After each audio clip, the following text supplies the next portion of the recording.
तो आज हम बात करेंगे आईसीटी के बारे में, जो फ्रिक्वेंटली आस्क्ड क्वेश्चन है केवीएस इंटरव्यू के लिए। तो सबसे पहले तो यही पूछ सकते हैं कि आईसीटी का फुल फॉर्म क्या है। तो ये देख लीजिए, आईसीटी का फुल फॉर्म है इंफॉर्मेशन एंड कम्युनिकेशन टेक्नोलॉजी।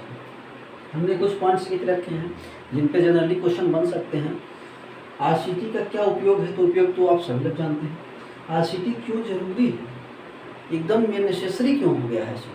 तो सबसे पहले तो हम यही, सबसे जो बड़ी बात है वो यही है कि आज के ज़माने में अगर कोई एक, आज के जो ज़माना है उसमें अगर कोई एक शिक्षक को आईसीटी की जानकारी नहीं है, शिक्षक को एक पूर्ण शिक्षक तभी कहा जा सकता है जब उसको आईसीटी की जानकारी हो। अगर एक शिक्षक सिर्फ किताबी तरीके से पढ़ाना जानता है तो उसको पूर्ण शिक्षक नहीं कहा जा सकता। क्यों? क्योंकि आज के बदलते हुए युग में रोज़ नए नए टेक्नोलॉजीज में चेंजेस आ रहे हैं और आने वाला युग में और ज़्यादा चेंजेस आ सकते हैं। इसलिए टीचर के लिए आईसीटी का ज्ञान होना बहुत ज़रूरी है, ठीक है ना। तो ये बता सकते हैं आप। अच्छा, why teacher use ICT, teacher ICT को यूज क्यों करे, क्या होगा। तो टीचर को आईसीटी का यूज करने से क्या होता है कि जो उनके पढ़ाने का तरीका है वो बहुत ही इफ़ेक्टिव बन जाता है।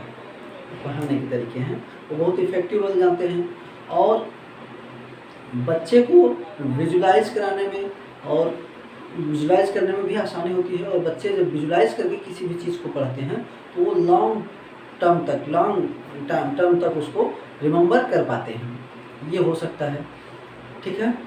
अच्छा, अगर आपसे ये कहा जाए कि आईसीटी के एडवांटेज क्या हैं, तो जैसे अभी हमने बताया कि एडवांटेज और वही है कि अगर बच्चा आईसीटी को यूज़ करता है, उसके पास डिजिटल बोर्ड है, डिजिटल क्लासरूम है, तो उसको पढ़ने में वो उसकी जो स्टडी है वो एंजॉयबल बन जाती है, उसका मोड ऑफ अट्रैक्शन ज़्यादा हो जाता है, तो वो क्या करता है, बेटर परफॉर्मेंस कर पाता है, वो बेटर परफॉर्मेंस उसका हमेशा रहता है। और आईसीटी के एडवांटेज क्या हो सकते हैं, और आईसीटी के एडवांटेज ये हैं कि जो कोई भी चीज़ें हैं एनिमेटेड, जैसे यूट्यूब एनिमेटेड वीडियोज़ हैं, उससे भी वो बेटर सीख पाता है। चलिए अब देखते हैं डिसएडवांटेज क्या है। जैसे आपसे अगर इंटरव्यूअर ने ये पूछ दिया कि आईसीटी के यूज़ तो बहुत है, आईसीटी की यूज़ आजकल सभी लोग कर रहे हैं, लेकिन आप क्या बता सकते हैं कि आईसीटी के डिसएडवांटेज क्या हैं, तो आप क्या होगा, आप ये बिल्कुल नहीं कहेंगे कि मेरी नज़रों में तो आईसीटी के डिसएडवांटेज कुछ नहीं है, ऐसा कभी नहीं कहेंगे।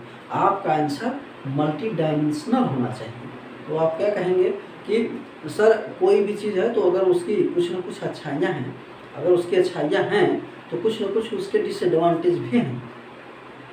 इसी तरीके से हम कह सकते हैं कि आईसीटी के भी डिसएडवांटेज कुछ न कुछ हैं। वो डिसएडवांटेज ये हो सकता है कि आजकल इंटरनेट की दुनिया में इतने ढेर सारे नॉलेज हैं कि बच्चे को कभी कभी ये सही परफेक्ट कौन सी चीज़ एथेंटिक है हमारे लिए, कौन सी ज़्यादा एथेंटिक है, परफेक्ट है, उसको चूज़ कर पाना मुश्किल हो जाता है, वो कंफ्यूज हो जाता है। और किसी अगर गलत डायरेक्शन में चला गया तो वो गलत डायरेक्शन में मोटिवेट हो जाएगा। और कुछ इसके ऐसे भी हैं कि कुछ उसको ऐसे प्लेटफॉर्म पे पहुंच सकता है जो उसके एज आप से एबव है, तो उसको वो गलत डायरेक्शन में भी जा सकता है, ये भी डिसएडवांटेज है। और इसको भी डिसएडवांटेज कर सकते हैं। और डिसएडवांटेज ये भी हो सकता है कि फिजिकली डैमेज, लाइक आइज, जैसे आजकल मोबाइल से पढ़ते हैं, प्रोजेक्टर से पढ़ने हैं, तो उससे कुछ ना कुछ आई पे भी इफ़ेक्ट पड़ रहा है, तो इसको भी हम आईसीटी के डिसएडवांटेज कह सकते हैं। तो इस तरीके से आप बता सकते हैं। और आपका क्या इसमें राय है, आप इससे क्या बेटर आंसर दे सकते हैं, आप हमें कमेंट करके ज़रूर बताएं।